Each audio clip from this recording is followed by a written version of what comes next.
We'll take you to South Carolina, plus the NCAA softball super regionals begin, and one of North Dakota's best is going to join us off the top. Hot Mic starts now.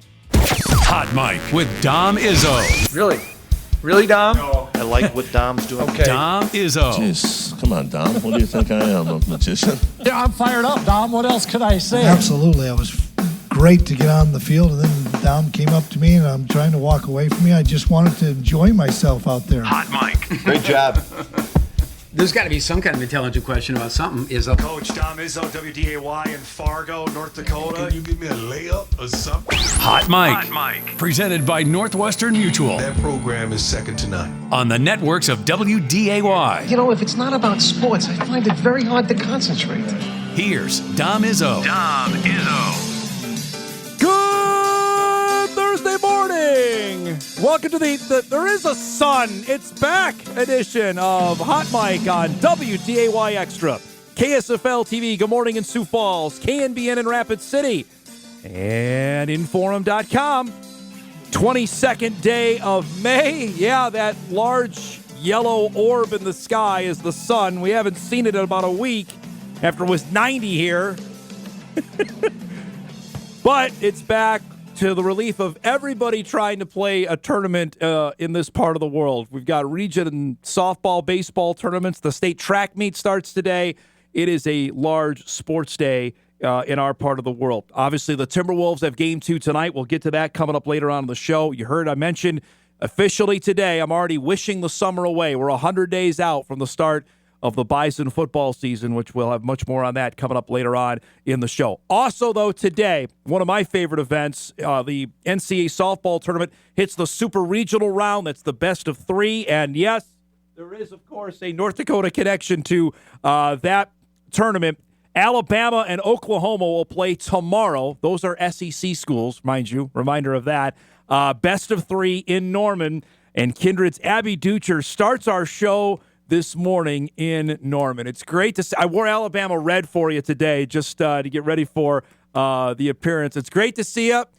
Give me the emotions here. This is a school you guys have seen, you know pretty well about, with a chance to go to the World Series again.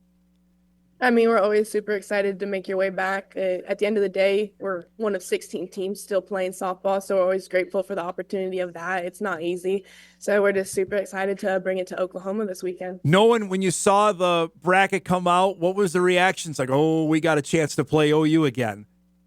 We were excited. I mean, last year we had to go play Tennessee, so this isn't something new for us, going to be the underdog. So, I mean, we're excited, and especially having the outcome we did when we did play them and winning the series. I mean, I think we're feeling pretty confident. Well, it's pretty hard to get to this round and not play at SEC school, right? Just with the level of talent you have in your league. I know. Adding Oklahoma and Texas made it way more challenging. So, I mean, you just got to try your best. I mean, if you looked at the number 1 seed, it was changing every weekend. Like when the NCAA would post it, it would change every weekend. So, I mean, the SEC has just been dominant this year. Well, and we showed the highlights, Abby, on Monday with Texas A&M losing, and they were number 1 in your league. I mean, just you're in it. How different is this softball from when you got there as a freshman to where you're at now as a junior? It's grown so much, and I say each year with like technology and coaching, it's just getting better and better. And you have pitchers who can throw 70 plus, and you can have pitchers who are throwing 60 with all crazy types of spins. So I mean, it's very challenging, but I mean that's why I picked the SEC, because it's the best. So which one do you hate facing more? The one that throws hard, or the one that can move it all over the place? Honestly, the one that can do a changeup all the time. The changeups, they kill me. So, I mean, I'm fine with either. But when they start throwing those changeups back to back, man. I have to, you mentioned off air before we got going that you graduated already. So congratulations on that. Describe being one of the upperclassmen. How does that suit you? It doesn't seem that long ago we were talking about you as a freshman just getting there, and now you're an upperclassman on this team. I know. Where does the time go? I mean, I've definitely grown into the leadership role, and it's been awesome. I mean, I've had great seniors, though, from the past 2 years here teach me the ways and the Alabama standards. So it's honestly awesome having it be my turn to teach the standard to the sophomores, freshmen. Knowing you were going to be playing a heck of a lot more, too. I know there's pressure that comes with that. You started nearly every game. What expectations do you have on yourself for this year? Just to play free. I mean, in my eyes, it's already written. God has a plan. So as long as I go out there and just do my best, I mean, that's all you can ask for. You can't live any day with regrets. So as long as I just feel confident in my preparation and my work that I put in each and every day, I mean, that's all I can ask for. Your season here, we see your stat line, 7 home runs, which I got to talk about that, 23 RBIs. You started 54 games. You're playing first base. Just has the season for you personally, has it played out like you thought it would? Yeah, I mean, there's always peaks and valleys in softball. That's what I like to say. There's always stuff I'd love to get better at and stuff I think I've grown so much from last year's aspect, from defense to hitting. It's just within like 3 years of softball, I mean, you get to learn so much and it doesn't feel like that much time. So, yeah, I'm honestly just proud of all the work and progress I've made because this isn't easy and no one sees the behind the scenes or what us girls go through, especially with social media and just like the pressure from fans. So, I mean, it's just been an awesome experience. I'm honestly grateful for all the ups and downs. Can we talk about your defense? Because you made a play last weekend. We just showed it. How many unassisted double plays have you had this year? You've had a couple at least. I remember watching. Honestly, I'm not sure on the unassisted, but I know our defense has been killer this year, and we did set this record at Alabama for the most double plays in a season. So it's been a lot of fun. That play on Sunday night against Virginia Tech, they have runners on. That's a laser beam you catch. Describe that. That's just a reflex kind of play? Well, it was a lefty up to bat. Virginia Tech had quite a few lefties, and we threw an inside drop ball, so I was honestly prepared for the pitch, and she just hit that thing on a rope, and I was just quick thinking, like, catch, tag. So yeah, that's a bang play. And how, especially to end an inning late in the game, what does that do momentum-wise heading back into the dugout after you make a play like that? I mean, it just helps, like, get everyone up. I mean, a play like that just shifts our momentum and puts the play in our hands, because I know for our pitchers too, when we get out, have 2 outs and we can just go hit and they didn't give up any runs, I know that helps them out a lot too. So it was just a huge momentum shift. You had a couple bombs off the scoreboard. We showed that. Describe is that a little bragging rights when you get back in the dugout after something like that happens? Oh, it's always the best feeling when you can watch the ball lift and hit the scoreboard. I mean, there's just no better feeling than connecting and watching the ball fly, especially at Rhodes Stadium. So for people that maybe don't watch till now, and you just mentioned it, describe the inherent pressure that comes with being not only a Division I softball player, but in the SEC and playing in Alabama. That now this is your 3rd year, so it's nothing new. But what do we not know that comes with all of that? I would just say probably like the background noise. So there's always people who have stuff to say. We always joke that there's someone saying like, it's like boss man 8-9 said, you guys need to fire your coach. He doesn't know anything. And Murph's one of the best. He's one of the greatest. So it's just not letting people like that affect you and play any impact on your life, because we're the ones, all 20 of us girls, like we see each other work. We go to workouts, we lift. And so we just really trust in that and not the outside noise. So I already gave you a hard time about this, but you fully have the Southern accent down now. Is it not going to leave now forever? I'm sure when I get back to my roots that the little Minnesotan will come back for sure. I mean, it's just so hard down here. I mean, you hear the accent every day and then you just pick up on it. Just osmosis, it comes in. Tell us about Oklahoma. You had a home run against them earlier. You guys won 2 of 3. I watched 2 of those games. Dynamite. Do you expect exactly the same kind of atmosphere, intensity this coming weekend? Yeah, especially with Oklahoma being 4-time national champions. Yeah. I mean, it's not going to be a light weekend at all. So, and they built Love Stadium, which I'm excited to go play at. Never been, and that holds at least over 4,000 people, and they pack it every time. So, I mean, we're going to go into an atmosphere that's going to be loud and rowdy. So, and also, like, I'd say their hitters, really good hitters, probably at least 6 or so in, like, double digits for home runs. So, I mean, it's not going to, like I said, be easy. And they have a really good pitching staff. Sam Loundry, she got picked up for the AU Pro League, and so it's not going to be easy. So we're just taking it day by day, but we're super excited to go in and compete. What did Abby beating them? I know you guys were home in Tuscaloosa, but what did that do confidence-wise to take a series from them back in April? Well, they were the number 1 or Yeah. number 2 at that time, I want to say. And so we were kind of going up and down in our season, and that kind of, after we beat them, I'd say we've been pretty consistent after that, and that just shows like we can compete with anyone and beat anyone. And like I said, the SEC, it's so competitive, so being able to take that series away from them was huge, just for like our confidence and just to know like, hey, we can literally compete with anyone out there. So We're watching the home run that Audrey Vandegrift hit, the walk-off. Where were you for that, and what was the reaction when she hit it? I was on the bench actually visualizing, because I was the 4 batter that game, and I was like getting ready to like, see myself hit, calm down a little bit, and all of a sudden everyone's cheering and I have to look up and I'm like, oh my gosh, Audrey, like she hit the ball, and I could see the flight of it at least, but I wasn't on the fence watching the whole back. I was visualizing, but I mean, such a surreal moment, especially for a freshman, and she just got named All-American. Yeah, so that's pretty good. so fun to watch and super athletic. We have video of your coach dancing around. Did you guys give him a hard time about what he did after the game? No, I mean, that just sums up Murph to a T. I mean, this is the Murph we get to see on the fun side, not when we lose. So you don't get to see that side. But when we win, yeah, he's super fun and outgoing like that. I have to ask, I know you've come back over the last couple of years to have your camp, your clinic that you've had over the winter time before your season gets going. Describe, even now you've been a few years removed from Kindred, do you still get the kind of feedback, reaction, support from North Dakota that you had when you initially left?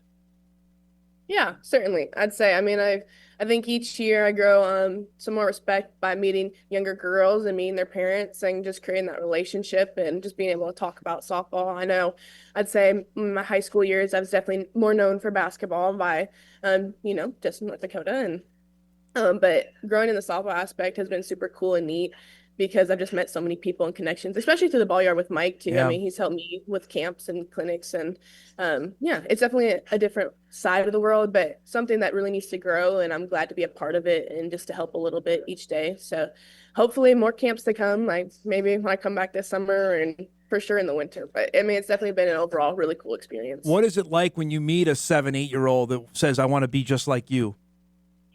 I mean, it brings me back to when I was their age and I looked up to girls at NDSU or Alabama. Like, it didn't matter the school. I just always was like, wow, that is so cool. Like, the position they're in, I want to be like them. So I always make sure to take the time and courtesy just to make sure they feel valued, and especially because I remember being that little girl, and just like we talked about, time flies. And I can't believe I'm already a junior, graduated, going on to my senior year. So it's always a special moment to have a place in someone's heart like that. I have to ask, because I know you broke the news, and we had your mom and dad on, if I think 2 years ago now, which is crazy. Are they still traveling as much? I know, because your brother's down in Nashville, or is this still, are the Road Warriors still happening here? Yes. So they were parked in Coleman, Alabama, and they would still divide and conquer. And when we go to my brother's game in Lebanon, Tennessee, and when we come to Tuscaloosa. So yeah, they did it. I mean, it was a camper and 3 dogs, but they're back home now because I think my mom had enough of it and being cooped up. So, but no, they loved it, and it's super nice having their support too. I think that's a huge thing in college athletics as well, is if you can have a very stable relationship and have like your parents come visit you. I mean, that makes a huge difference. I imagine. Are they going to be in Norman this weekend? Mm-hmm. They're driving right now. What have you heard about this, about playing at OU? What from other players, or just watching it? What to expect tomorrow and this weekend? They just said the fans, like, they just bring such a huge energy. I mean, there's 5,000 people cheering against you when you're there, and you have to bring your own, which sounds easier said than done when there's people screaming over top of you. But that's what I've heard about Love Stadium. That's a lot of energy. The fans like make the adrenaline go up higher than ever. So we're gonna handle it though. This might be a Captain Obvious question, but is winning game 1 imperative? Like, it's a best of 3. You get out there and you win tomorrow. How much does that put the pressure on them, especially you guys being on the road? That's always a toss-up question for us, because we, in the past, last year in Tennessee, we lost the first game and then we won the next 2. In some series this year, we've won the first and then lost the next 2. So it's really just about bringing your best self bring your best version every day because, like I said, it's just a toss-up. I mean, it's so competitive. Ideally, I'd love for us to come out and throw the first punch and have that win on the board, put the pressure on them, being 4-time national champs on their home turf. I mean, I think that would speak volumes. But if that's not the outcome, I mean, we'll be ready for game 2. You told me before you came on, because obviously you're hoping this was the first of back-to-back weekends in Oklahoma. You guys pack for – you're not going back home. No, we packed for 19 days. We're staying. Yeah. So we win. We'll be already here because Oklahoma City is where the College World Series is always held each year. And we just decided there's no point in flying back home and then flying back. So we're here to stay. Is it ridiculous to think that your first 2 years in school, you've been to the College World Series? Like this happens every year? It's a crazy thought. It's a crazy thought, but it's more of like a fortunate thought because not each school gets this opportunity. It's only the top 8 teams in the world get to go to the World Series, and that's one of the reasons I picked Alabama is because they've been a knowing team to go to the World Series, win a national championship, and I mean, it's like I say, it's not easy. This whole journey each season is hard in and of itself, but to make it this far, I mean, I'm so proud of this group of girls. I got to ask here, I know you still have another year left. Have you thought about beyond college of trying professional? Is that something that you've entertained yet? The adult life. I don't know. I try not to look into it too much. It gets scary thinking about that. The adult life. I do know this fall I'll be getting my master's in sports management, and then we'll see after that. We have people at Alabama who will help us if we need to find jobs or if we want to. Let's say I wanted to work for Nike. Like, there's always networking connections. So I'm not sure yet. Like I told you, the adult life scares me a little bit, but I know there's an identity outside of softball. Before I let you go, the fact you're obviously playing there, the head football coach at Alabama is from South Dakota. Does it feel like the Dakotas are taking over down in Tuscaloosa right now? Or have been? That's what it seems like. That's what it seems like. I feel like I came here and then Grant came here and then we have DeBoer come in. So it's just maybe the Midwest is taking over now. The Midwest nice. Oh, man. Last thing. When is the last time you shot a basketball? Well, between us, I do go like every other month or so. My athletic trainer doesn't like when she hears that we shoot hoops, so I can't tell her that. But, I mean, I'll go shoot, and I'm just still like competitive and have fun. Whether it's like an athlete, it's like I can beat you one-on-one. I'm like, okay, let's go to the court and shoot then. Like, so I mean, I'll still pick up a basketball here and there, and still love playing the game. But yeah, I still do. I still shoot hoops. That's good. I figured you couldn't quit that cold turkey, knowing that. It's great to see you. Thanks so much for the time. Good luck this weekend, and hopefully we're talking next week. Okay. Yes, thank you so much, Dom. I appreciate it. Good to see you. Abby Duchscherer from Kindred, North Dakota, Alabama. I can't believe I'm saying this. Junior first base as Crimson Tide and Oklahoma coming up tomorrow. It's best of 3, and you win that, you go to the College World Series. Here's the 16 teams that are left. It actually starts tonight with 2 of the series. Texas Tech and Florida State open tonight. Clemson and Texas also playing. You'll see in that top left, that's Liberty, who beat Texas A&M. We showed you that on Monday, the number 1 overall seed. And you see in the bottom right, there's where Bama and Oklahoma. First game is tomorrow at 4 o'clock on ESPN2. Abby for the season, hitting .297, 7 home runs, 23 RBIs. She has 41 hits on the year, scored 27 runs. And you saw she's played a heck of a defense, too, at first base. She's been really, really good. And we'll see. This is going to be difficult. Getting through Oklahoma, this is not some chump school. Oklahoma has been the class of softball. As she mentioned it, over the last handful of years, they've won the championship. So to go in there and do this on the road, that would be monumental. But they already beat them early this season. They took 2 of 3. We'll be keeping our eyes on that all weekend long. Really appreciate thanks to Alabama for setting that up. They've been fantastic. Every time we've asked to get Abby, we've got her. And pretty cool on the eve of the Super Regionals. Heck of a way to start our show. We got a lot to get to today. We will fully unpack the dumpster fire that was last night at Madison Square Garden. That was hard to digest. Not only did the Wolves lose, the Knicks blow. Indiana is just ridiculous this year. Ridiculous. They did it to Bunnell's Bucks in the first round. Then they did it to the Cavs. Now they did it again to the Knicks. We'll show you that in just a minute. I mentioned off the top, we are 100 days away from the Bison football season opener at the Citadel, and we're heading to Charleston, South Carolina, part of our Northwestern Mutual guest lineup today. We're hitting the gamut. We had Abby off the top. You'll meet Rylee Routledge coming up at 9:35 from South Prairie High School, just outside of Minot. As we told you earlier this week, she got offered to play basketball by Jory Collins in North Dakota State. Second-team All-State selection. Give us the lowdown on her basketball career for those that have not followed Rylee. Pretty darn good. Class of 2027. That's coming up at 9:35. At 10 o'clock, Art Chase, the athletic director of the Citadel, will join us on how they're getting ready to welcome in the defending national champion Bison football team. It's an 11 a.m. kickoff on August the 30th. It might be warm.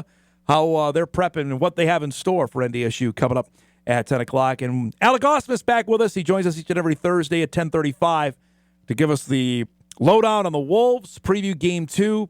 Twins split their games yesterday. We'll go through everything with Alec coming up at 10:35. That and a heck of a lot more here on a busy Thursday. We're glad you're joining us. We're just getting started. We come back. The Bison baseball team wins an absolute thriller in a wild way at the Summit League tournament. That's looking live in Bismarck on the opening day of the state track meet. It's going later this afternoon. Back on Hot Mic right after this. Welcome back, everybody. Packed Thursday show is off and rolling. Don't forget, we're live from Bismarck later today for the opening day of the 2025 North Dakota State track meet. Coverage will begin on WDAY Plus at 3:30 today. Just a few events. There's a few field events. There's 2 running events today.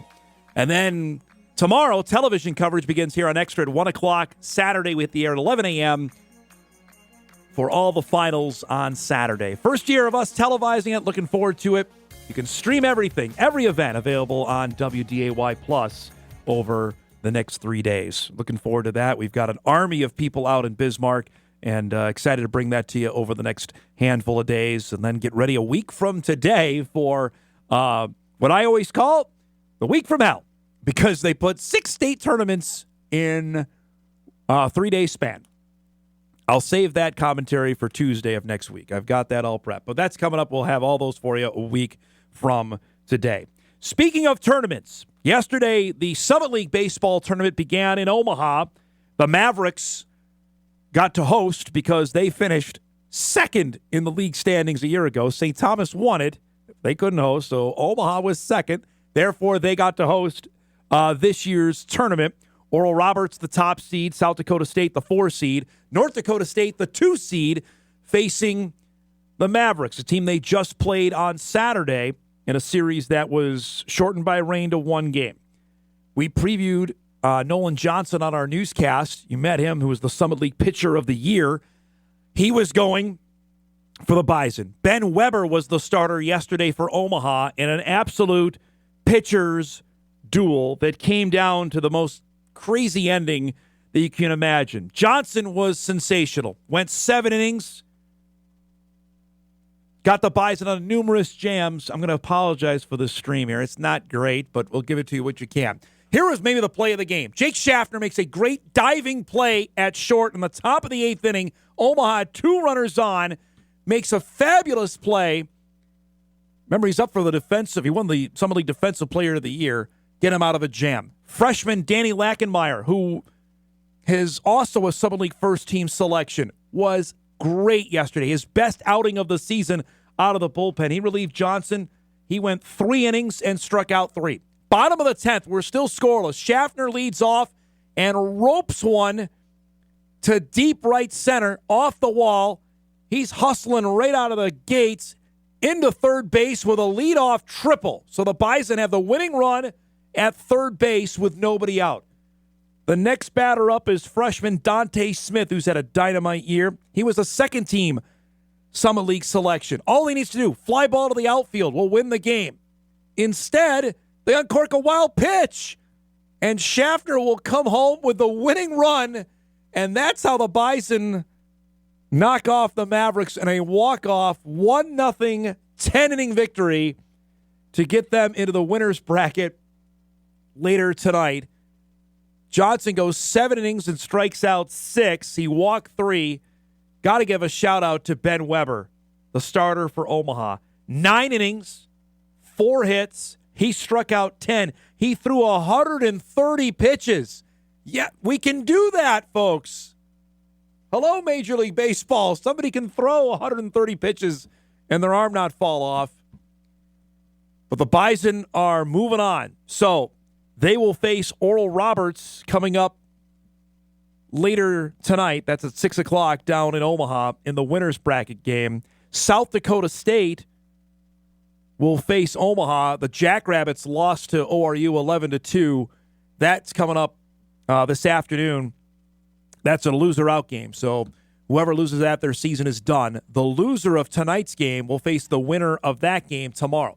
If you win tonight, you get the bye to Saturday, and then all you got to do is win one to go to the NCAA tournament. That's why tonight is so important. And NDSU only used 2 pitchers, so they still got mostly everybody. Logan Knight will be the guy going tonight, their number 2 starter, who's been really good this season as well, and that's a big task. Now, NDSU and Oral Roberts split during the season. The Bison won 2 of 3 in Tulsa. ORU came up here and won 2 of 3. Each of them, I believe, were 1-run wins by ORU. It was fantastic. So that's coming up, and we'll give you the full breakdown on that later on in the show. We're already due for a break, bottom of the hour here. We'll take it. When we come back, you'll meet South Prairie's Rylee Routledge, one of the standout young players in girls basketball in the state of North Dakota after picking up an offer from the Bison earlier this week. That's coming up when we roll on in a beautiful Thursday morning. Back on Hot Mic right after this. Welcome back, everybody. Beautiful Thursday morning. Plenty of high school stuff going on today. We got region tournaments going on. EDC baseball starting up today. We're going to find out who's qualifying for the Class B baseball and softball tournaments. They get going a week from today. Class B softball is at NDSU. Class B baseball is at Newman Outdoor Field. Looking forward to that. And as I mentioned, we'll have all those coming up for you a week from today. We're also apparently in the heart of basketball recruiting season because you look up now and there's offers aplenty going out. And it's not for 2026. In fact, I saw a couple schools, NDSU being one of them, that offered a 2028 player, which, if that doesn't make me feel old, I don't know what will. That means a player that just wrapped up their freshman year of high school, which that's the way it goes, especially in the women's game. Our next guest is a 2027 grad, just wrapped up her sophomore year. And for avid basketball fans in the state, you know her. South Prairie Royals have made the Class A state tournament each of the last couple of years. They finished third this past season. They got high hopes so they can take that next step in 2026. Rylee Routledge joins us here this morning. She got offered by Jory Collins and NDSU earlier this week, and she joins us on the show this morning. It's great to see you. We were visiting off air. This recruiting process, I think for a lot of people, they may not know how early it starts. So give us the backstory of how early on when NDSU started showing interest in you. Well, I showed up at one of their camps when I was just a 7th grader, and the environment there was so exciting, just being the age that I was. And after like a few of the first drills, Coach Jory came up to me and was talking to me and was trying to get to know me, and I was just so excited just being a 7th grader talking to him. And then after the year before my freshman year, after camp, Coach Jory talked to me after, was talking about how he really liked me and really wanted to get to know me, and they were going to start calling me. So it was really exciting. So this is almost 2 years ago that conversation happened. Mm-hmm. So when you leave that, what do you tell your mom and dad? Okay, they think maybe I could play Division I basketball? Yeah, my dad was actually with me talking with Coach Jory after that camp day. So what was that like for you? I mean, for confidence wise, okay, I haven't even played. Had you played varsity basketball yet by that time? Yeah, I just finished my 8th grade year, and I did play varsity. It was a confidence booster, but it was just a motivator, honestly, and just made me want to keep working out and keep playing the game that I love so much. So I want to talk to you about your high school team. We've got a chance to see your team at state each of the last couple of years, playing in your hometown in Minot, which has got to be just outstanding. What has that experience been like the last 2 years to make it to state and make it as far as you have? It's really accomplishing and like something that all the girls have wanted to do. Like we've watched like past schools do so well, like rugby, they've had such a successful program, and like we just strive to be something like that. And I feel like we're very close to being like the best that we could be. This past year, Rylee, you played Valley City in the semis. Obviously, you know what they went on and did. Is that a motivating deal? Like, okay, we were there with them, that we're not that far away. Can you describe that? It was like, I don't know how to explain it. Like we competed with a team that was in the like A division before the 3-class system. So it was also like a confidence booster for us. Like we can do it. We just need to apply it to what we want to do and our goal. And I think it was just like it kind of hit us in the stomach. Like we weren't ready for it. So like, cause we were ranked 1 all year and then we come and do that. It was crazy, but kudos to Valley City. They're a great team and they're coached very well. Lost by 1. I mean, I'm probably ripping the Band-Aid off. Have you gone back and watched that game or no? I've watched it a few times. Just it was okay. It was heartbreaking that it happened, but I watched some of it, like just to, like what we could do better. Is it tough to go back and watch, knowing obviously you know the outcome? Like, oh, if we just do this, we win. Like, is it how difficult is that? Oh well, it's just for me. I like think about it all the time. Like, oh, if I would have just played better defense, or if I would have gotten that 1 rebound, or if I would have made that 1 shot. But it's a team thing, and all the girls know that. Like, no one is like one reason why we lost. It was just a team thing, and all the girls know that, and we were proud of ourselves either way. Because it's a big thing to accomplish. I'm always interested on the next night to come back and play for third. What was that like? That game, the mentality of, we're not playing in the game we want to. What was that like going into that one? Well, of course we had that feeling, but Devils Lake was the team we lost to last year, or like the year before, and I barely got to play because I was injured, and so it was just like, okay, we are playing for third, but we can like get back or something. And we had the mentality that, oh, we're gonna win this one because they beat us in the most important game last year, so we're just gonna get this win and just be happy with ourselves at the end of the day. What was that like after you won? You got third. Describe the emotions of that, of accomplishing that goal. It was exciting. I feel like, again, like it's like not what we wanted, but we were happy with ourselves that we beat Devils Lake and we finally got what we wanted at the end of the season. We probably thought we were going to play Devils Lake at some point in the season, and we just wanted to win against them at least once. So you mentioned missing the previous state tournament. You were hurt. Go through what was your injury and how difficult was that to sit out? Well, when it first happened, I felt like a squish in my knee. So I was like, oh my gosh, did I just like tear my ACL? But like people were like, it's a pop if you tear your ACL. So I was like pretty relieved after that, but it sucked so much because it was my first state tournament and it was our first state championship game as a team, and it would have been so fun if I finished that game out with my girls. But it was heartbreaking to say the most, but just get back up from it, bounce back the best I could. But it was definitely a scary week after that because we were all these doctor's appointments and they didn't know what happened. But it was a plateau fracture, so I didn't even touch any of my ligaments. It was all bone, which was really, really relieving. They said that if I didn't have the knees that I had, I probably would have tore my ACL, but thank God I didn't. So it's amazing. It's kind of crazy. You're thankful you broke a bone. That's the kind of wild just to say that. But how much did that affect last summer then? Because summer it's recruiting time that you got to be out playing AAU basketball. How much did that slow things down, or did it? I would say like the only thing that slowed down was my time with the new team. It was my first year with Sanford Sports, so I kind of missed out on some of the chemistry on the floor, but I was trying to work on it off the floor.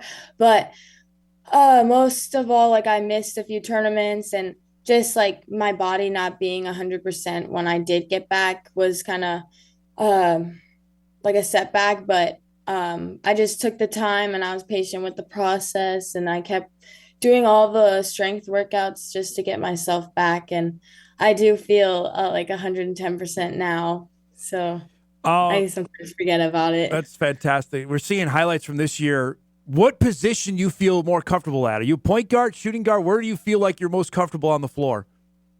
I'm pretty comfortable with both of those spots, but basically if my coach tells me to do one thing that I'm able to do it and I can do it for my girls. And um my friend Macy Talbot, she's my teammate. She's a great point guard, and on my school team we got two really good shooting guards, and we have a lot of good shooting guards actually. It's crazy, but we have a good squad. And yeah, I feel comfortable at both. So at least you put the announcement out, I think Monday night. Is that when Jory called, or would it happen earlier prior to Monday? So Monday morning, I woke up and I was just going off my day. I had a workout, and then at like noon or 1, I got the text from my AAU coach, Jamie. He said that I was going to get offered by NDSU. So, and then that coach Jory wanted to set up a call to like that night at 7:30. So I was just like waiting from 1 to 7 to actually talk to him. It was so long, but it was like a waiting of like excitement. And when I did get on the phone with Coach Jory, it was like a dream come true. It was so exciting. Did you have to play dumb like you didn't know, or did he know that you knew? I actually don't know that, but I bet he did because we have to set it up with our like coaches because Correct. they can't text us or call us. So we had to like set it up. So it was really exciting. When is that for people that don't know? That's because how does that, like, he can't directly reach out to you yet, correct?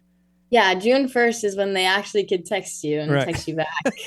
It's such a weird deal.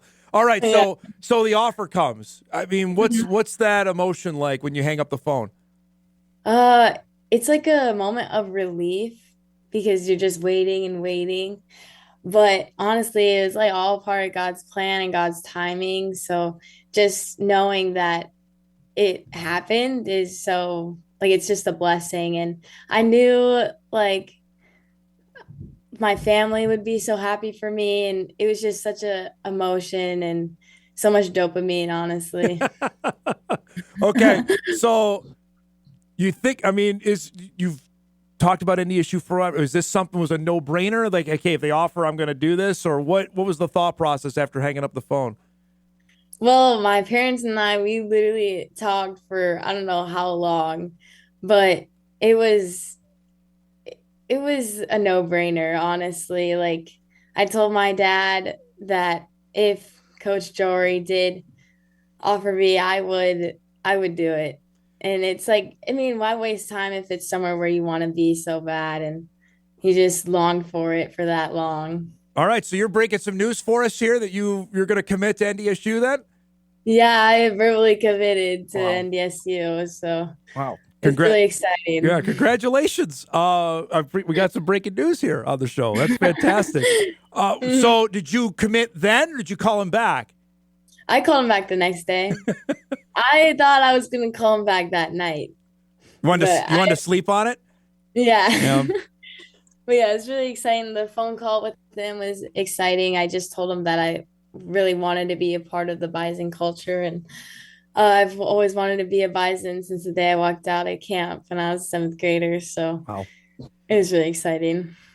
To see what they've done, Rylee, over the last couple of years with a couple of North Dakotans on the team as well. How big a deal is that to you? It's a really big deal. And just being from North Dakota and just going to a North Dakota school is just so like homey and like heartwarming. Like I don't see myself getting homesick there at all. So we were visiting off air. How has this changed your whole summer? Because I'm imagining you had a whole summer plan of getting out on the road and, playing AAU ball. Does that blow everything up now? Well, not like the AAU tournaments and like practices, but like just all the elite camps and like college camps, and just saying like my mom had to cancel a few things, but it's exciting that I can go to the NDSU camp and just be like, oh, this is my future home, and it's just really exciting. Does it feel like not necessarily a weight off your shoulder because it just happened, but to have it done this early, is this even exceeded your own timeline? Did you have a calendar set of what you wanted to do? I was going with the flow and just doing what feels right at the moment. But yeah, it's just like a weight off your shoulders. Like, oh, I don't have to worry about anything now. It's just play basketball and just enjoy it, soak it all in.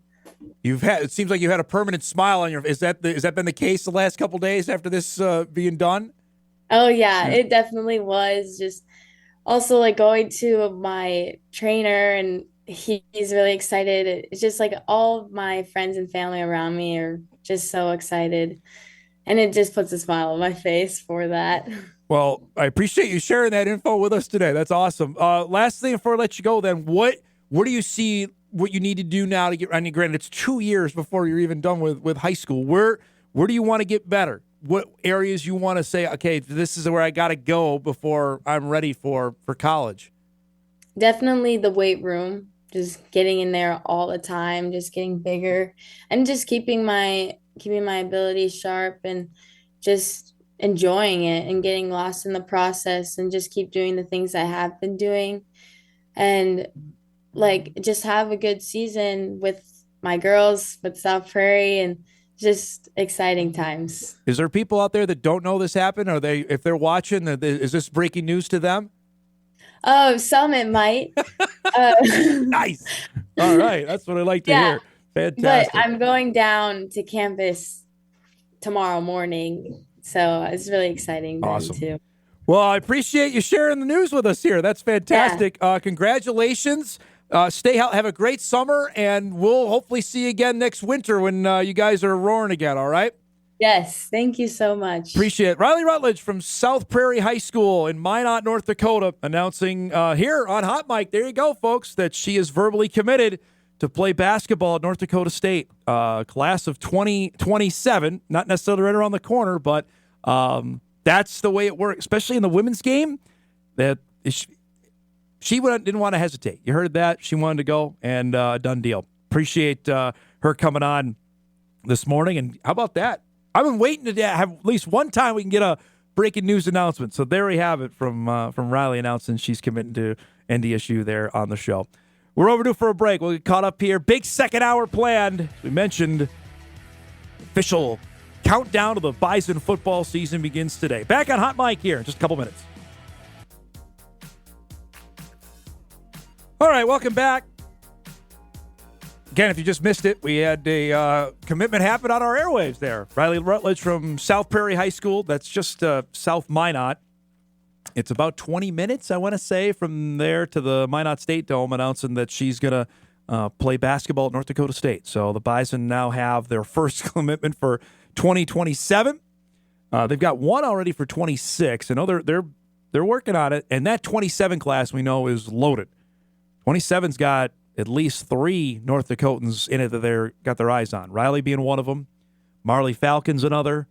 Jordan Christofferson here and Horace is another. So that's just something to watch here. But does it seem early? Maybe. But again, if you know, you're ready to pull the trigger.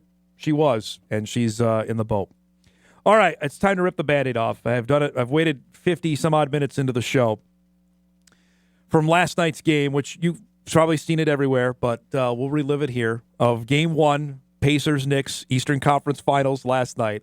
You could show literally about 4.5 minutes of this game. There's only about a 2-minute stretch you need to see. And the Knicks when Jalen Brunson actually picked up his 5th foul, the Knicks played their best of the game. Here, monster block there on Pascal Siakam. Brunson is on the bench. Cat decided to take over. How about that little floater there? The Knicks got up by 14. I know there's 7.5 minutes to go in the game, right? This drive, OG Anunoby score. I mean, they're up 16. It's over. Except the Pacers have made a habit of coming back. Aaron Nesmith turned into Steph Curry at the end of this game.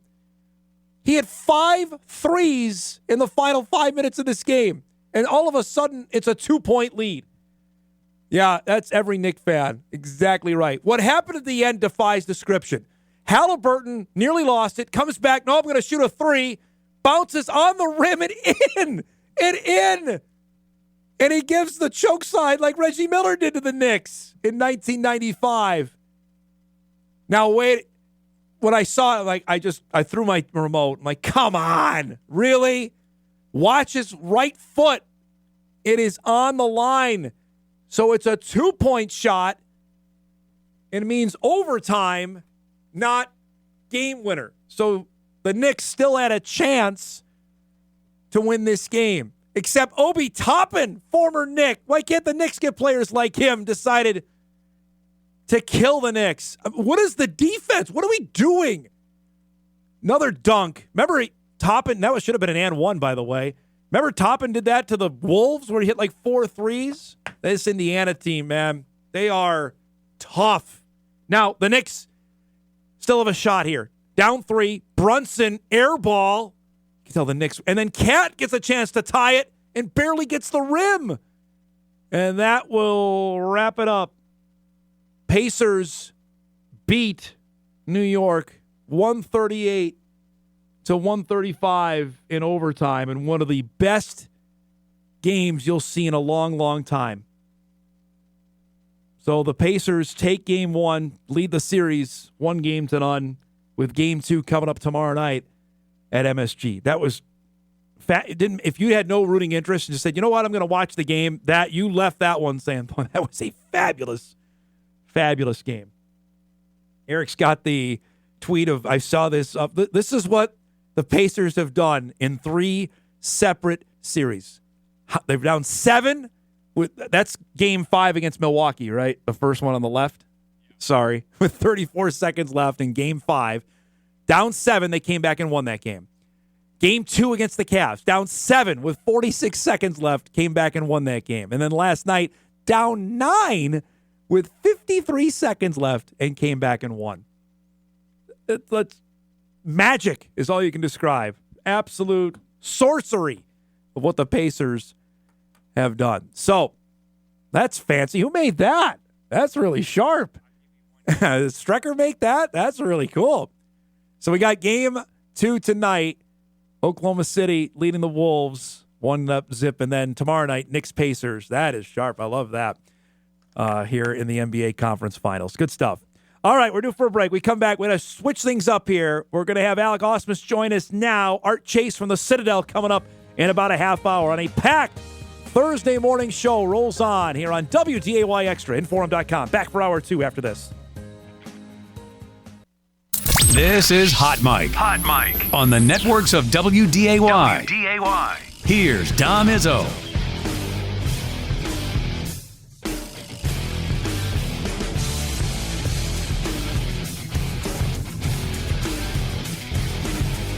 Welcome back, everybody. Hour 2 of Hot Mic, ready to rock and roll on this busy Thursday morning. Mentioned we're 100 days out from the Bison football season opener at the Citadel. We'll hear from their AD, Art Chase, coming up about a half hour from Charleston, South Carolina, how they're getting ready for the defending national champs to come to town. Excited to hear from him on what all is planned. It's 11 a.m. kickoff, so it's going to be toasty in late August in the South. That's coming up in about a half hour. But it is Thursday, and each and every Thursday, we normally have our St. Cloud Power Hour. Getzinger is off doing the state track meet, so he's unavailable. He's busy. But we have the other half of the Power Hour from St. Cloud. Alec Ausmus joins us each and every Thursday from KSTP TV Sports in the Twin Cities. I appreciate your flexibility, man, and a busy day as you get ready for Game 2. We were just reliving the highlights as a quasi-Knicks fan. My heart ripped out last night on what happened, but we're staring at a potential. I know it's Game 1. Indiana's been. I go back to what the Pacers did to the Wolves in March, where that was the game they rescued. The Wolves basically had no business winning, and then Indiana had 4 starters out because Halliburton didn't play in that game and they won. That Indiana team is tough, man. Tough. So watching that game last night, I mean, I haven't watched a ton of the Pacers this year, but I've watched the Knicks more just with Karl Anthony Towns being traded there. And Indiana's a sneaky good team. I mean, they're sneaky athletic. Halliburton, I know he played for Team USA and whatnot like a year ago. He's good. I mean, he's a good player. I thought he was going to bite himself in the butt a little bit when he did the New York choked after he made the shot that tipped in, but obviously they made it count in overtime. Yeah, that just they're tough. The amount of times they've come back is just crazy. We should show the graphic on that throughout the playoffs. All right, what is it DEFCON 5 in the Twin Cities the last couple days after what happened on Tuesday night? Well, like you said, it's just one game, right? It's a small sample size, but let me point this out. This Oklahoma City team is a much better team than the Lakers, who the Timberwolves beat in the first round, and a Golden State team that was obviously Steph Curry-less after game one in the second round. This team is a real basketball team. They're good. They won 60-plus games during the regular season. That doesn't happen by accident. The Timberwolves are the underdogs in this series. You have to live with that. You have to be okay with that. And some fluky things might have to happen for the Wolves to get a win here moving forward. If they could steal one tonight, though, the panic needle for me would tick back a few clicks. Yeah, all I wanted out of this was a split. I think even the Wolves would probably concede that. But it just how the game started on Tuesday, I go back, Alec, to the last, I'd say, minute and a half of the first half, where the Wolves should have been up by 10, and it went down to 4. Like, ooh, that was not a good sign. And obviously we know what happened in the second half.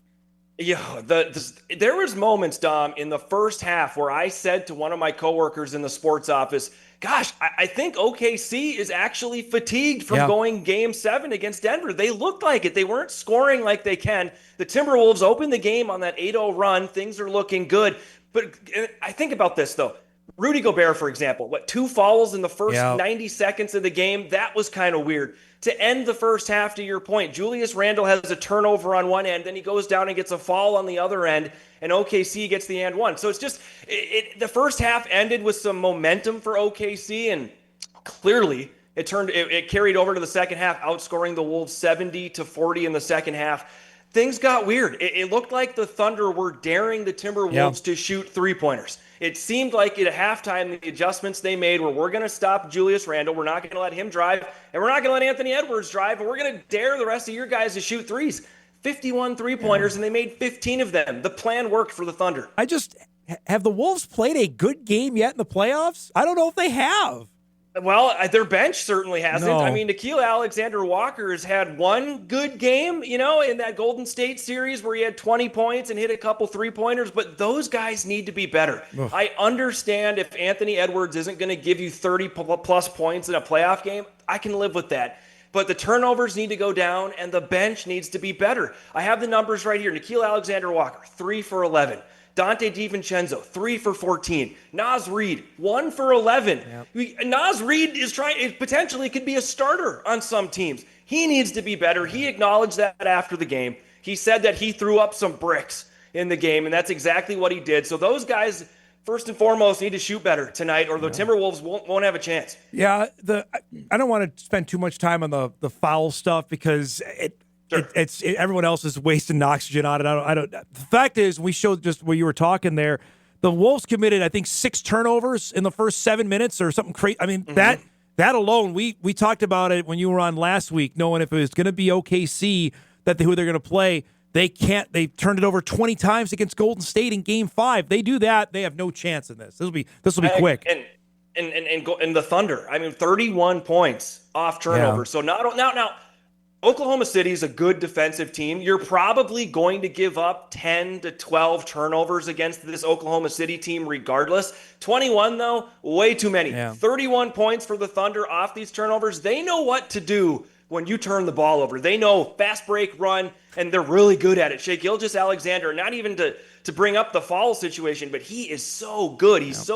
He just slides through the lane with the ball, and he's not a very big guy, so when he does get bumped, he can sell it. The team as a whole gets to the free throw line. It was just a perfect storm, no pun intended with the Thunder, for the Timberwolves, just for the wheels to fall off in game one. I know our good friend Chris Long is down there for your station. What did you get a sense of talking with the guys yesterday with a mood of getting ready for tonight? He told me, and the stuff that we saw was the guys know it was just a bad game. Yeah. I mean, they kept reiterating it was just one game. All right, it's just one time. But to your point earlier, Dom, they haven't. It's not like the Timberwolves have been playing spotless, perfect basketball in the playoffs. They've kind of. I don't want to say they've been lucky, but they've the Lakers weren't that good. Golden State was down. So this is their first real test, and it's a big test. And if they go down 0-2 tonight, the pressure's on a little bit. Obviously, home court advantage helps, but the pressure will be on a little bit for games 3 and 4. Yeah, that, to me, you just can't have zero from your bench. I mean, we talked about Dante, I think, every week you've been on, but he hasn't been able to hit a shot yet. Nas is just, you mentioned launching up bricks. I don't know what Nickeil Alexander-Walker has been doing all playoff long, but I'll look at Jaden McDaniels is always the guy. At number 3, if he's on, and he's playing great D, and he's scoring, the Wolves win. It's as simple as that. I really believe that. That's how simple the formula is for Minnesota. Oh, absolutely. Jaden McDaniels can be that random little spark that maybe you didn't expect. He had 7 points. He only shot the ball 5 times. I mean, I don't know what it takes for Jaden McDaniels to just get more shots. He is a guy that it seems like when he makes a couple defensive plays that lights him up a little bit on the offensive end. But yeah, just 7 points, 3 of 5. He got to the free throw line 3 times. Everybody needs to get to the line more. I think I got the numbers here. Julius Randle, 5 of 6. Anthony Edwards, 5 of 7 from the free throw line.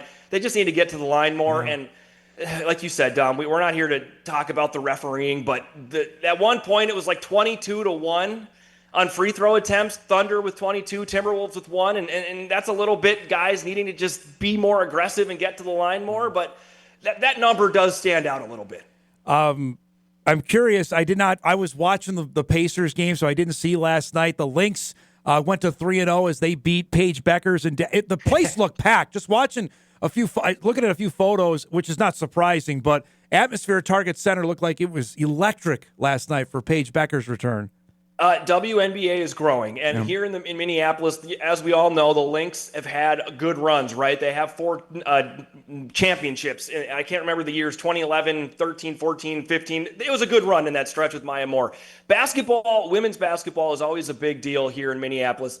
Sprinkle in Paige Beckers. Yeah. All right, sprinkle in Hopkins zone Paige Beckers in town with the Dallas Wings. It was cool. We were there for pregame. We saw Paige. We talked to Paige the day before. She was happy to be back. I think over 30-some tickets she needed for the game. So you don't see that in every WNBA game. So that was cool. The Lynx 3-0. And I'll say this about the Lynx. Nafisa Collier, it's going to be Nafisa Collier up against Caitlin Clark, in my opinion, this season to win the MVP. And right now, she's holding her own. And it's going to be an exciting season. 12,722 last night in attendance. Oh, that's awesome. Really, really good. I mean, that with a non-Caitlin Clark effect, that tells you alone that things are going okay in Minneapolis for basketball. Yeah, and across town, the Frost, our professional women's hockey team, they have a home playoff game on Saturday in the championship series. So they draw a decent crowd too. It's exciting. It deserves it. It deserves the spotlight. It deserves the stage. And I can only hope for just more growth. Yeah, you have no shortage of things going on, man. With the Vikings having their offseason, and you're a busy dude these days. Hey, that's all right. We remind ourselves too with the Timberwolves in the Western Conference Finals right now. This doesn't happen all the time. I know it's the second straight year, but yes, we're running around with our heads cut off. It feels like, but it's exciting. Think about Kansas City now that they've won Super Bowls. That sports market, the popularity has quadrupled. And we're having fun with it. We need to enjoy it. But, yeah, we're busy. We got sweat running down our brows a little bit. On the high school front, we're getting near the end of things here in North Dakota. Minnesota, and I'm jealous of you guys, get to go to middle of June because you space things out. You got a couple of I know baseball, high school baseball is always really good in the Twin Cities. And there's a couple of guys I know you've covered that are likely going to get their names called in July, the baseball draft? There's a pitcher from Mounds View, Andrew Getty. He's a Miami commit. Okay, that's big-time baseball. And he told me, I just interviewed him like 2 weeks ago, and he told me that his travel league team played a tournament down in Florida and Georgia, but also in Florida, and that's where he got looked at. There's a Tennessee commit from a small town outside the Twin Cities, Rockford. Isaac Haas, I think is his last name, and he's I mean, we just got these crazy good pitchers right now. Playoff baseball, I think, starts in a week. The regular season was supposed to end yesterday, the day before, but we had a lot of rain. The Minnesota Twins can tell you all about trying to play through some rain the last couple days, but the regular season just wrapped up. Playoffs right around the corner. Softball playoffs are getting underway. Dom, I got to just catch my breath, man. I mean, this is, it's exciting though, right? The spring is always fun. We love it. But yeah, there's some really good baseball players going on right now in the Twin Cities. Twins split yesterday. I think everybody's on pins and needles after we had Corey Provis on. We have each Friday to talk about the collision that happened last week in Baltimore. Obviously, Correa went on the concussion list right away. Then Buxton a couple days later.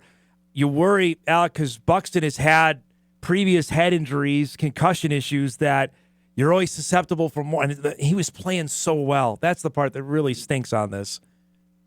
This was one of the best seasons we've seen out of Byron Buxton in a long time. He's had some migraine issues in the past. Now, we heard from the Twins trainer yesterday, and Friday is the earliest Correa and or Buxton could return from the 7-day injured concussion list. We heard from one of the Twins trainers yesterday. Correa is further along, according to them, than Buxton, but I don't know what that means necessarily. They don't tell you a ton, but it sounds like Carlos Correa is further along than Byron Buxton, but they're both able to do some workouts right now, so that's a good sign. But was today Thursday? Gosh, tomorrow. Yeah, tomorrow's the earliest either one of them could return. Kansas City comes to town for a 3-game series, and it sounds like and looks like the weather will be a little better than this Cleveland series we just had. Yeah, I look at, we're watching that play. It just, that was a nasty, nasty collision there for two guys just running full speed and just can't hold up. I will say, without Kobe Clemens, I don't know where this team would be right now. He had a huge hit yesterday.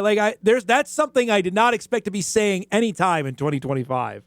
He's turning out to be a really nice pickup for the Twins. He's one of these unsung heroes over the last week and a half. Cody Clemens, Trevor Larnach, even Christian Vasquez, who played again in that Baltimore series on the road. He played 3 games in a row, which isn't something he's done a lot lately because he usually splits with Ryan Jeffers behind the plate. Christian Vasquez, for example, he had that nice throw down to third base and picked off a runner with Royce Lewis, I believe, in the Baltimore series. And he said that kind of ignited his bat a little bit. That was a little adrenaline rush for him, making a nice play on defense. So he's been a nice bat at the plate. Trevor Larnach, okay, when the Twins let go of Max Kepler at the end of last season, it was kind of like, well, who's that maybe left-handed power bat, nice bat they have from an outfielder? And Trevor Larnach and we talked to Matt Wallner this last week too. He started a rehab stint in St. Paul this week on yesterday. So I don't know if he got to play with the rain, but Matt Wallner could probably be on the mend here pretty soon. So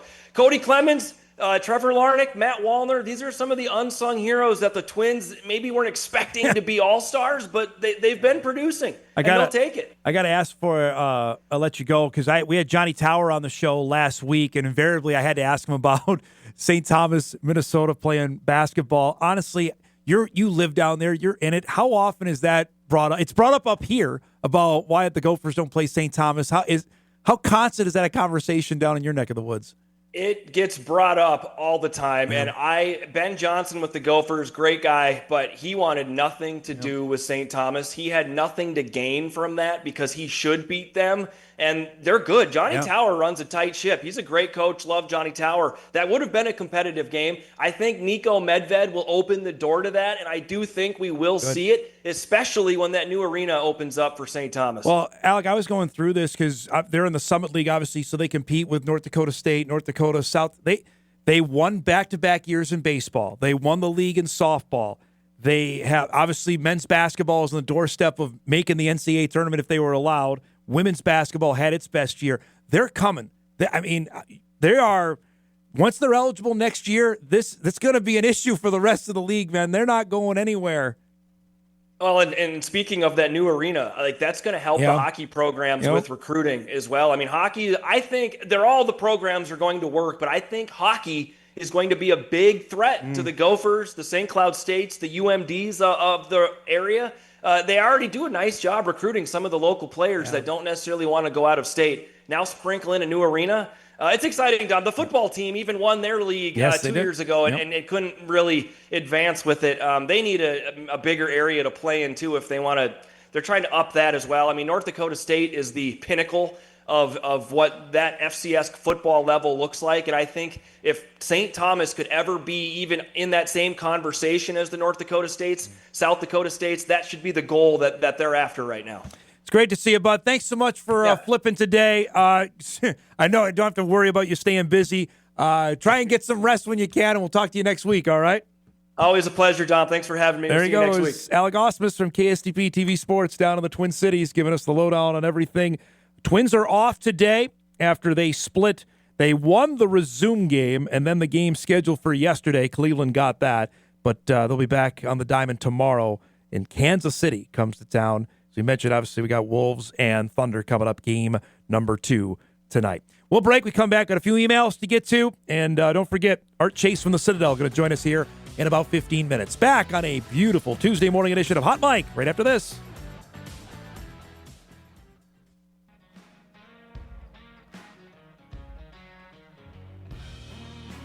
Welcome back, everybody. Action-packed Thursday show rolls on. Tomorrow, don't forget, we'll have Corey Provis will join us at 9:30 as the Twins get set to take on Kansas City, open up a weekend set there. Again, a reminder, and we'll give you one before we wrap up the show on what to watch, that we'll have the opening day coverage from the state track meet coming up later this afternoon. There's a live look there from one of our cameras. How many cameras we got? We know off the top of our head. We got a ton. We got a ton of people going. I know that. Eric and I might be, and Maddie might be the only people that didn't go to Bismarck this week. The schedule for today gets going. The first competition at 3:30. You can stream these on WDAY Plus. We'll have the girls B long jump, the boys discus in Class A, the Class A girls high jump, the B girls shot put, the B boys pole vault, and then later today, the B boys long jump, the A girls discus, the boys high jump in Class A, and the boys shot put in Class B.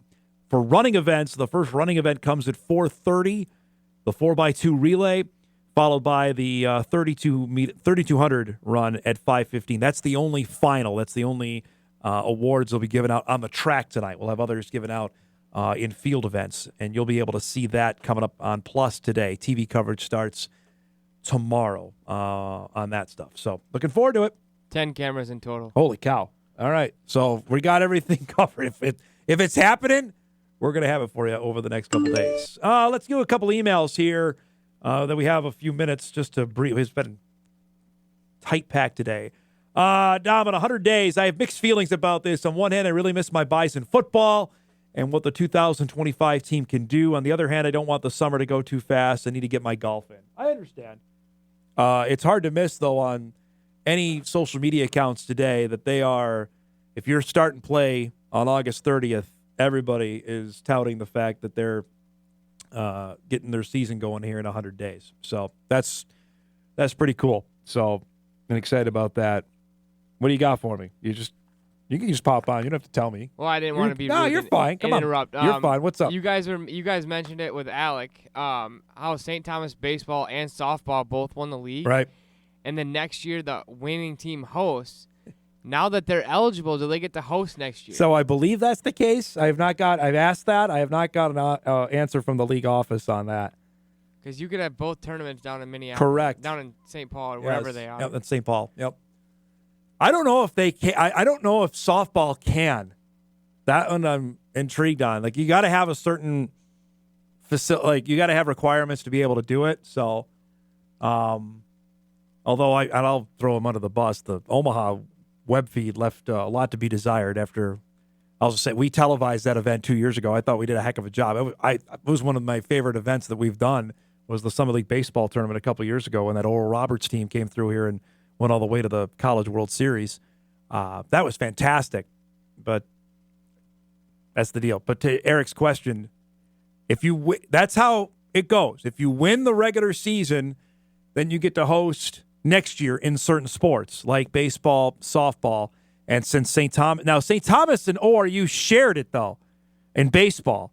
So I don't know if they're going to flip a coin. Who won the season series head to head? See, that's what it comes down to. It's been. I don't know if that was split too. They've been to Tulsa forever. Go to St. Paul. Go somewhere different. Change it up. It'd be nice also, to see. I want to throw the Gophers under the bus real quick because we kind of ran into it up here with NDSU MSUM. Yep. The Gophers could have scheduled St. Thomas as an exhibition game because they weren't postseason eligible. Correct. And it wouldn't even count it. Yeah. They don't want to. They just do not want to do it. They at least the previous coaching staff didn't. I think Alex right on that Nico Medved has already said it. I think he was asked it in his season opening press conference that they are open. I think they're going to do it. If not this year, then maybe next year. St. Thomas this year went. Let's see. They went 2-0 against Oral Roberts at home. And then 3-0, 3-1, 4-1, 4-2. Yeah, they won the season series against ORU. So there you go. So that would be in St. Paul next year, and they'll announce the tournament sites over the summer on that. So there you have it. We're due for a break. We come back. All right, the countdown begins. 100 days out from the Bison football opener in Charleston, South Carolina. Art Chase, athletic director at the Citadel, will join us and how they're getting ready to welcome in the national champs. That's coming up when Hot Mike returns on this Thursday morning. We're back after this.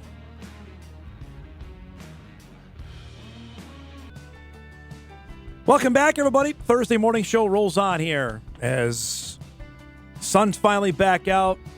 Going to be a busy day for athletic stuff going on all around the area. As I mentioned off the top of the show, we are officially in countdown mode. Today marks 100 days out from the 2025 college football season for North Dakota State. The Bison will open up in a state they have never played a game before. That is South Carolina. That's where the Citadel is, and they will be welcoming in the Bison for that opener on August the 30th. I thought, well, okay, now it's time to start actually finding out about a school that I'm sure some fans have some idea about. Others may not know anything. And to give us the lowdown, their athletic director, Art Chase, joins us on the show this morning to give us the 411 about the Bulldogs and the Bison. Thanks so much for doing this, bud. I really appreciate it. You're also 3 months into the job, so I know your predecessor scheduled the game. So are you taking a lot of heat about bringing in the national champs to Charleston? Oh, no. First off, thanks for having me. This is great and hard to believe we're 100 days from kickoff, but college football is a 365 days a year proposition, but you can smell the popcorn now. But obviously, as you mentioned, inheriting this contract, but what an opportunity. In speaking with Coach Drayton during the process, actually, and Coach Drayton was a player here when I was here before, so he and I have a 30-year relationship. And believe me, we talked about the season opener here for 2025. But as I mentioned, what an opportunity, to play against the elite program at the FCS level and to do it in Johnson Haygood Stadium to kick off the 2025 season is fantastic. And obviously, we'll look forward to the return trip out your way in 2027. But to have North Dakota State come to Johnson Haygood Stadium in Charleston, South Carolina, as I mentioned, just a supreme opportunity, and it'll be fantastic. How early in the application process for you did you know that? Or when did you find that out? Like, oh, okay, the football team's got NDSU on the schedule. Yeah, I've known about it probably since the contract was signed. I think I lead the league here. I've been offered 4 jobs by this school, and I've taken 3 of them. So this school means a lot to me. So even when I was employed by another institution, always had my eye on what was going on here. And Coach Drayton and I, like I mentioned, have stayed in touch for all these years. So. Now I will admit, and this was from afar when the schedule, came about and this contract was signed, I raised an eyebrow saying, okay, but let's go. In order to measure yourself you want to play elite level competition. And so this is I keep going back to the word opportunity. But we'll have a fantastic atmosphere here and want to put on a great host show for you all making the trip. And Charleston's an elite city that your fans and alums and the team itself will enjoy being here. I can't promise you about the weather. I believe we're slated for a high noon kickoff. It's got potential to be pretty warm. We do play outdoors here. For people that aren't familiar with your school, it's a military school. This is different than 99% of the schools that North Dakota State has played at. Give us a day in the life on campus, and for Bison fans that are going to come to the game, what they're going to expect when they get there. Yeah, so obviously our institution is really has very few peers. You've got the Citadel, you've got Virginia Military Institute, which is also a member of our Southern Conference. But we're approximately 2,200 young men and women. We're about just less than 15% female. So we're obviously heavily tilted there. The difference between the Citadel and VMI as opposed to the service academies, there's no military requirement post-graduation. Now, about 30% of our graduates do end up enlisting in one of the armed services. So we are certainly a feeder system into our nation's military, which is great. But the young men and women that choose to come to the Citadel, it is a unique path. And I tell everybody, this is a very special place, but it is not for everyone. With the challenges that we do have 5:30 a.m. PT training. That's part of our curriculum. We talk about, in the college athletics world, the double major in academics and athletics, and that is great. And there's nothing like playing intercollegiate athletics, but here at the Citadel, we have the triple major. But because you throw in the fact that our athletes, as undergrads, are a member of our Corps of Cadets, and they have certain responsibilities on that side of things that they have to adhere to. But that just makes this place so special. For those of your fans that do make the trek to Charleston, our entire Corps of Cadets will be at the football game, which creates a tremendous atmosphere. They march from campus to the stadium, which isn't far. The stadium's located just off of campus. They will march onto the field prior to the game. And then before kickoff, they'll matriculate into their student section and be a part of our game day atmosphere. We have an elite level tailgating atmosphere in and around our stadium. And so it'll be a great environment, but hopefully that gives you a snapshot of our institution. The level of athlete I'm always intrigued about that you're able to get. Can you describe that, of the kind of athletes that are able to come to the Citadel? Yeah, you're looking for a special breed. Obviously you want to compete, at the FCS level in football. But it comes with strings attached. And like I said, this place is special and it's not for everybody. And so, we are heavily recruiting in our own city, in our own state. Coach Drayton wants to win those two in recruiting first and foremost. And then obviously, you're going to spread around, in the Southeast primarily, but, through legacy, the incoming class for the institution that will matriculate, in August, is 23% legacy. So there is a heavy dose of generational, participation in our school, and that certainly, trickles down into athletics as well. So, but we're looking for the same football player that wants to compete for championships. Obviously, we've got a proud tradition with Southern Conference championships and FCS playoff appearances, over the course of a long time. But we're looking for that same student athlete that wants the challenge of being a member of our Corps of Cadets. Art, North Dakota State has played nearly everybody in the SoCon. Wofford, Furman, East Tennessee State. We were down in Johnson City this past year. And heck, I think the following week, ETSU and the Citadel played a crazy game in Charleston. Describe what the challenge Coach Drayton had. Had a nice year, won 5 games last year of getting back in the upper level of the SoCon. Yeah, that's the trick. Obviously, Coach Drayton's first year, going winless, and that's part of the building blocks, right? And then to go from 0 to 5, and then some of those losses being really, really competitive defeats a year ago. We're all about stacking small wins. The process of building a football program does not happen overnight, and so we just want to get first downs. Move the chains, move the ball down the field, and then when we have the opportunity, that's when you're going to score your touchdown. And so the challenge for Coach Drayton here in year 3 is to just keep that momentum going.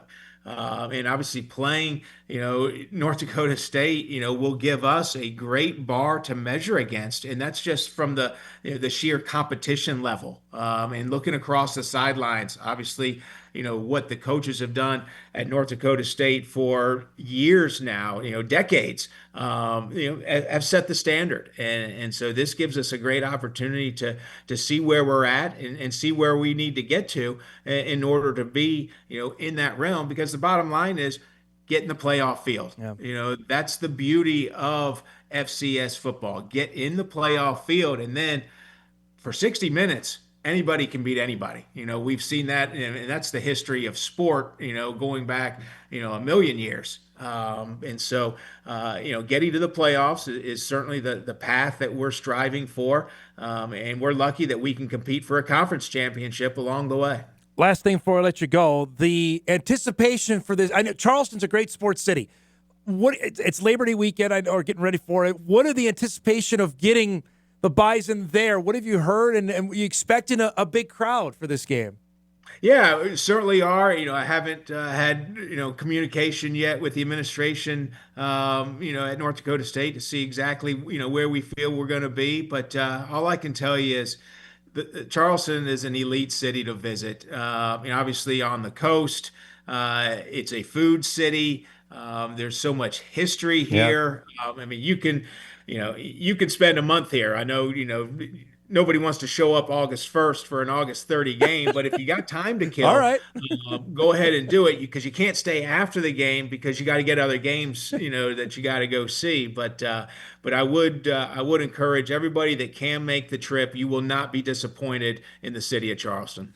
Art, this was awesome. I really appreciate the time. Thanks so much for this. I don't want to wish the summer away, but we're excited for the opener to get down there, and look forward to seeing you in person here in about 3 months, okay? Absolutely. Appreciate you guys having me on, and best of luck these next 99 days, yeah. and then we'll see you on day 100. Sounds good. Thanks, Art. Art Chase, Athletic Director at the Citadel, joining us on this Thursday morning. The Bulldogs and the Bison coming up on August the 30th, 11 a.m. WDAY will have the game for you, and can't be more excited about that. The Citadel obviously will come back to Fargo in 2027, I believe, as of now. And Todd Phelps will love me bringing this up. That's the only game they have scheduled in 2027. So we're working on that. But you saw it, and you saw some shots of the stadium. We'll do more of that as the summer goes along. Charleston is an elite city, and I think for Bison fans, they're going to do the double, do Charleston and Nashville back-to-back, because obviously the following week NDSU goes and plays against Tennessee State. It's a dynamite place. We're going to have Coach Drayton, I'll visit with him later today. We'll probably play some of that either tomorrow, maybe early next week. You see, they were 5-7 a year ago.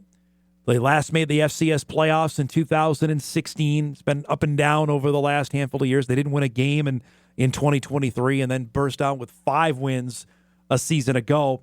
And they're in the same league with all schools you guys know: East Tennessee State, Wofford, VMI, Furman, Western Carolina, Chattanooga, Mercer, Samford. The Bison have played 6 of those schools. I think the only ones they haven't played are the Citadel and Chattanooga. VMI, those 3 they haven't. The rest, after they get the Citadel off, those are the only schools And they obviously played Georgia Southern, former member of the SoCon. So, in a new place to go, that's going to be dynamite. I think in the lack of years where there's no FBS game, and obviously we're going to have that for the next couple at least. The next one on the schedule is until 2028.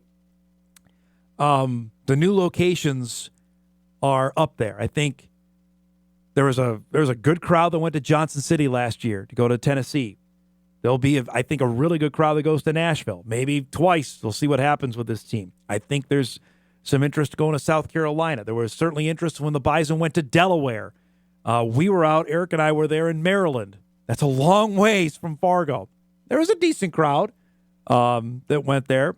We're not that far from Towson, from Baltimore to the crazy thing about the East Coast, and I say this, you don't have to go far to hit a major city. It really, from Boston, New York, Philly, D.C., Baltimore, because that's right, just outside of Towson, Charleston, Atlanta. I mean, it's crazy like that. It's a fun part about it, and you can make a fun trip out of it. I'm interested to see the amount of fans are going to go to Charleston coming up here in 100 days. We'll be there. We'll take our final break. We come back. We'll wrap things up, get you ready for a great Sports Thursday on tap. Heck, get outside and enjoy the weather as well. We wrap up Hot Mic after this.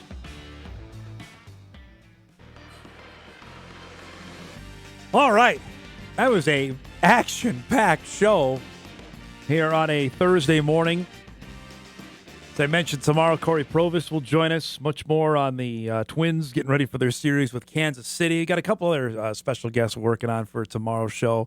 We'll see negotiations for a couple other guests as well as we get ready for the holiday weekend. I'm looking forward to that. And it looks like the sun's going to be back with us for a couple days, which is good to see. Let's update on a couple things since we started. Again, if you missed it earlier, it's pretty cool. On our show, the Bison women's basketball team added its first commit for the class of 2027. Rylee Routledge announced on our show that she's verbally committed to play for Jory Collins at NDSU. So we'll have more on that. If you missed it, you can go back and listen to it. And we'll have more on that in our news tonight and coming up on Inforum.com as well. If you missed it earlier as well, Bison baseball team won yesterday. So they've got Oral Roberts tonight. And I went back and looked here for the 3 games they played at Newman that happened at the beginning of the month. And then this was Dynamite Bay. I think we had Tyler Oaks on right before that series, the last time he joined us on the show. These are the scores of the 3 games when they played ORU. A 2-1 10-inning win by Oral Roberts, an 8-4 Bison win, and a 9-8 10-inning win by Oral Roberts. They won 2 games in extra innings by 1 run. Kind of sets the stage for what could potentially be tonight. So that's the latest that's going on in Omaha. South Dakota State and Omaha will play the first game today in the losers bracket. The loser of that is done. Winner moves on to tomorrow, and then the Bison and ORU play tonight. We'll have a full recap of that game coming up on tomorrow's show. And if NDSU can somehow win that one, then you're in the driver's seat. Then you just need to win one to get to the NCAA tournament. And for a team, they have the hardest schedule in the country. Number 1. Can it pay off now? That would be something else. They made it last in 2021. They won their first game of the tournament that year as well. Before Todd Brown got the New Mexico gig. We'll see what can happen with a team that got some talent. We'll see what transpires coming up later tonight. All right, before we go, let's do some What to Watch before we get out of here.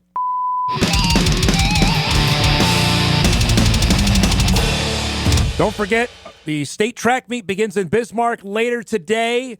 Field event coverage begins at 3:30 on WDAY+. We've got it all set up for you. You can find all the events right on our website, Inforum.com. And if you're streaming it on your phone as well, you'll be able to see everything there. Our television coverage will begin tomorrow on Extra, but you can actually watch field events and a couple of running events coming up today on WDAY+. Also going on today, Game 2, Wolves Thunder tonight, 7:30, ESPN. Can Minnesota even the series? Going to need to shoot the ball better and hang on to it. Well, complete recap of that coming up on the show as well tomorrow. Game 2, East Finals, Panthers and Hurricanes, 7 o'clock on TNT. Florida is steamrolling right now. They lead the series 1 game to none. We'll see what happens there in Raleigh tonight. Also from softball, Super Regionals begin. Clemson in Texas. That'll be fun. A lot of orange in that game. 8 o'clock on ESPN2. We got to roll. Thanks to our guests today, to Abby Duchscherer, Rylee Routledge, Art Chase, and Alec Ausmus. If you missed any of the show, you can podcast it later today at inforum.com. You can watch a full replay on WDAY+. Enjoy the beautiful weather and the state track meet, everybody. We'll see you back here tomorrow.